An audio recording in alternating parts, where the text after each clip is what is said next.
आदरणीय श्रुति का पिताजी, जिंदगी एक सफर है सुहाना, यहाँ कल क्या होगा किसने जाना। पर मैं जानता हूँ आप अपनी बेटी को बहुत प्यार करते हो। वो मुझे प्यार करती है और मैं उसे बहुत प्यार करता हूँ। हम सब आपस में जब इतना प्यार करते हैं तो एक परिवार क्यों नहीं बन जाते। In today's menu, we have a film which is very sweet just like its name. Barfi is one of the most loved commercial movies in Bollywood. And why wouldn't it be? It is such a happy film which strikes a chord in everyone's heart. But along with love, Barfi has also received a fair amount of criticism for lifting scenes from films like City Lights, Cops, Singing in the Rain, The Notebook and many others. I personally feel that despite all the plagiarism, Barfi is a very well made film and there's so much you can learn by studying this film. So let's savor this film on today's menu. Barfi is a 180-degree turn from the kind of movies Anurag Basu has made in his past, all of which dealt with the theme of adultery. On the contrary, Barfi is a heartwarming film with a happy-go-lucky tone to it. You can see the influence of French films Amélie and The Double Life of Veronique in this happy tone. Both Amélie and Barfi have quirky tales behind the death of main character's mother.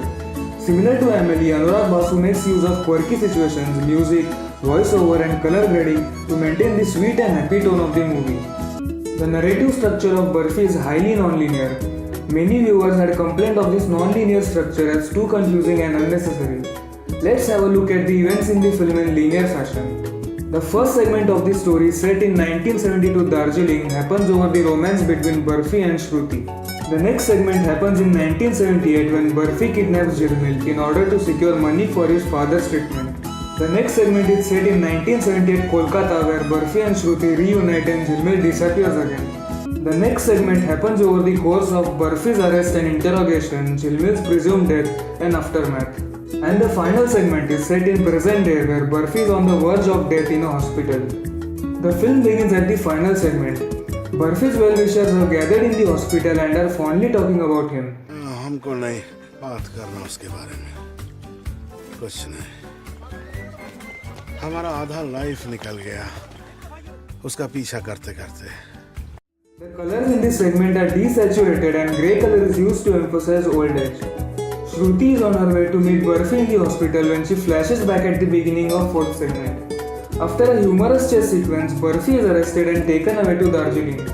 While Shruti is on her way to Darjeeling, she starts reminiscing about her time with Barfi in 1972. We are treated to the story of how Barfi and Shruti met, fell in love and finally parted their ways. This changing relationship is beautifully portrayed with the aid of a cycle.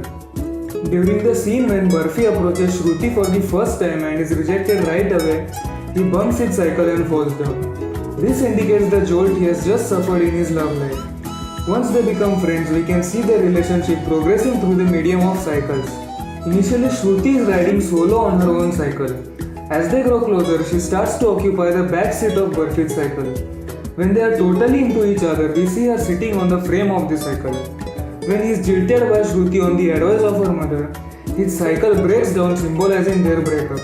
Finally, when she is moving out of the city, Barfi bumps the cycle again, and this time it is badly damaged, symbolizing his broken heart. Blue color is extensively used in this segment, particularly in the Ala Barfi song. Here, blue is the color of happiness and it is used to symbolize the happy-go-lucky nature of Barfi. It is also used to give a jovial mood to the film. One thing I noticed is that almost 7 out of every 10 shots have a glass window or door in it. The shots are taken either through the glass or with the window in the frame. This happens throughout the movie and not just in this segment. When Barfi sneaks into Jilmil's house to kidnap her, almost every shot in this scene is taken through a glass window. This type of composition is called as frame within a frame composition. In this scene, glass window acts as a barrier between Barfi and Shruti, which is preventing them from being together. On one side of the glass is Shruti and her fiancé, while on the other side is Barfi, who can only look at her but cannot have her, as if window shopping. You can see how glass is used as an important element of visual storytelling. After this segment is over, the film flashes forward to 1978 when Barfi is being interrogated. Barfi explains the course of events which happened around the abduction of Jilmil, and the film jumps to the second segment of the story. In this segment, you can notice a predominant use of yellow and green color. The bank which Burfi tries to rob has yellow colored walls and a green colored wall. Green leaves and grass are washed over in yellow of sunlight.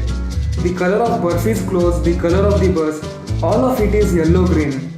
Let's study how this scene is shot. The scene is filmed using a handheld camera with shaky movements.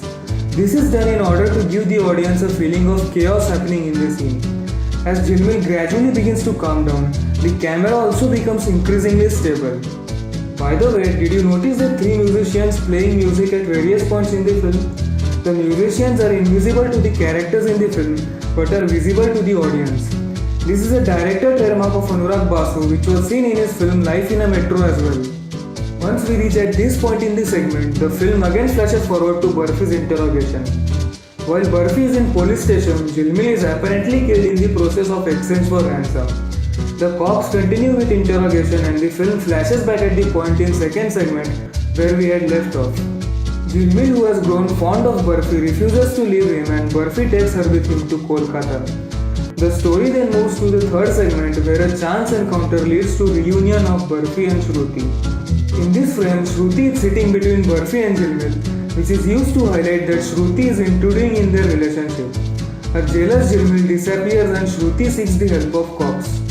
The film then jumps to where we had left off in the fourth segment. The cops try to frame Burfi for the murder of Jilmil, but he is saved by Inspector Datta, who advises Shruti to take him away. The scene where Burfi lives on a train and Shruti decides to join him is one of my favorite scenes in the film.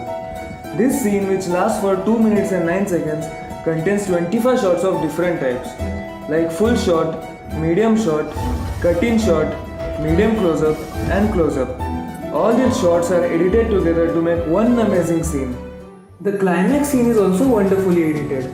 Like here, close-up shots of Burfi are cross-cut with extreme close-ups of Dadu to convey that Burfi is reading Dadu's body language. Now let's study this crucial moment from the film. Burfi and Shruti are walking away when Jilmil starts to call out for Burfi. Jilmil pops out of a window which can be seen between Burfi and Shruti in the frame.